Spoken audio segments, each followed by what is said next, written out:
So, this is where you've been hiding? Still slinging coffee? Ryan, what are you doing here? In the small town of Maplewood, Emily Carter had always been known as the quiet, hard-working girl who believed love could change anything. She worked long hours as a waitress at Billy's Diner, saving every penny to one day chase her dream of opening a bakery. Her boyfriend, Ryan Parker, was everything she thought she wanted: charming, confident, and ambitious. But behind that confident smile was a man obsessed with appearances. Ryan often reminded Emily that she wasn't enough, not pretty enough, not rich enough, not sophisticated enough. Whenever she'd dream aloud about her bakery, Ryan would laugh. "Emily, dreams are for people who can afford them. You can't even afford new shoes." Still, Emily stayed, hoping his heart would change. One stormy Friday night, everything changed.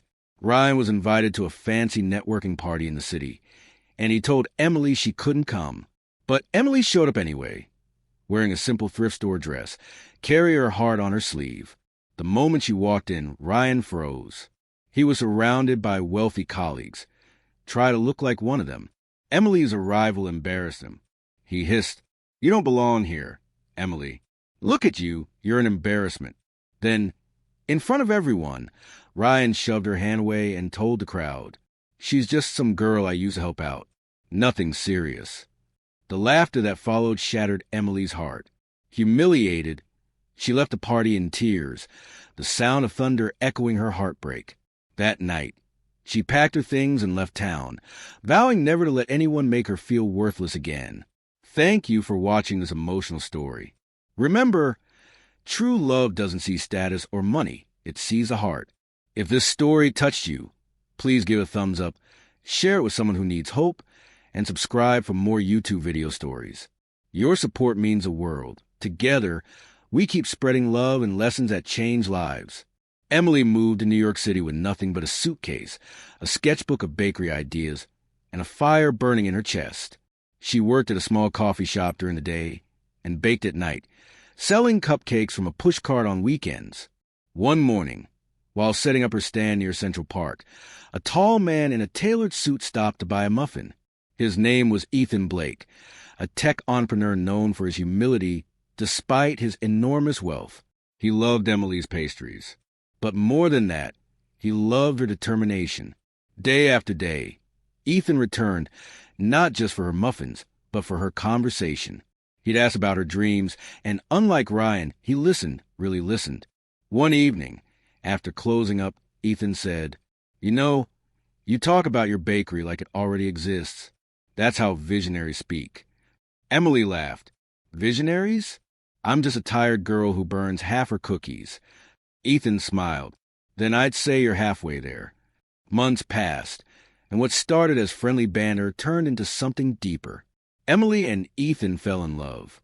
With Ethan's quiet support, never controlling, never demanding, Emily finally opened her bakery, Sweet Haven by Emily Carter.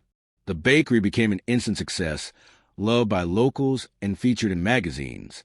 But Emily stayed humble, always remembering where she came from. Then, one morning, her life changed again when Ford featured her as the baker who married a billionaire. Ryan saw the article.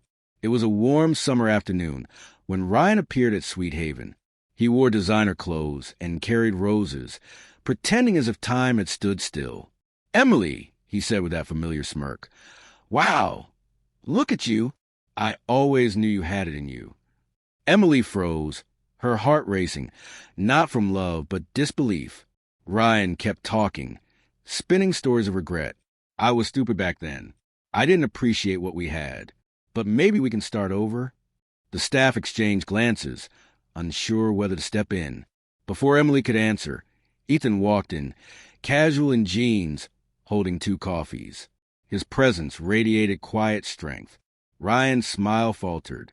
"Oh, you must be the billionaire husband."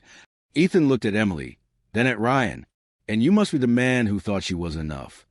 The room went silent. Emily took a deep breath, her hands no longer trembling. "Ryan, the truth is, I should thank you. You treating me like trash pushed me to find my worth. But that doesn't mean you get to walk back into my life when it's convenient. Ryan tried to laugh it off. Come on, Em. Don't be dramatic. You and we had something real. Emily met his eyes. No, Ryan. What we had was me believing your lies. What I have now is real. Ethan took her hand gently, and Ryan's smirk disappeared.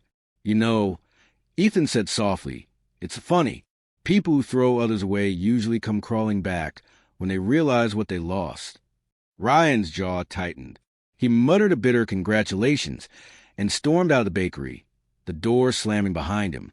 The encounter left Emily shaken, not because she missed Ryan, but because she finally saw the truth. She had spent years seeking validation from someone who never valued her. Now, she was surrounded by people who did. Her employees, her customers, and Ethan, the man who believed in her even when she didn't believe in herself. That evening, Emily and Ethan closed the bakery early and walked hand in hand through the city streets.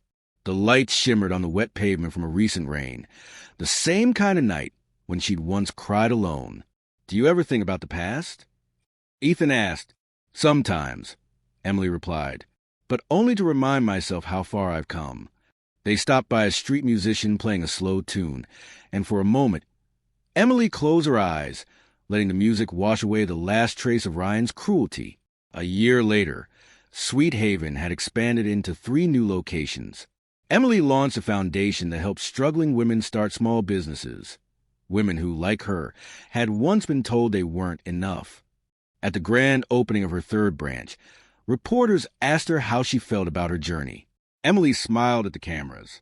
Sometimes, the people who break you are the ones who build your strength. I learned that being treated like trash doesn't define your worth.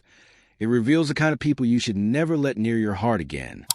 As the crowd applauded, Ethan placed his arm around her shoulders, pride shining in his eyes. In the distance, a man stood watching from across the street. Ryan. His suit looked expensive, but his expression told another story. Regret, envy, and loneliness. Emily noticed him for a moment, then turned back to her husband, laughing as they walked away, because she had learned the most powerful truth of all. When you finally know your worth, no one's opinion can make you feel small again.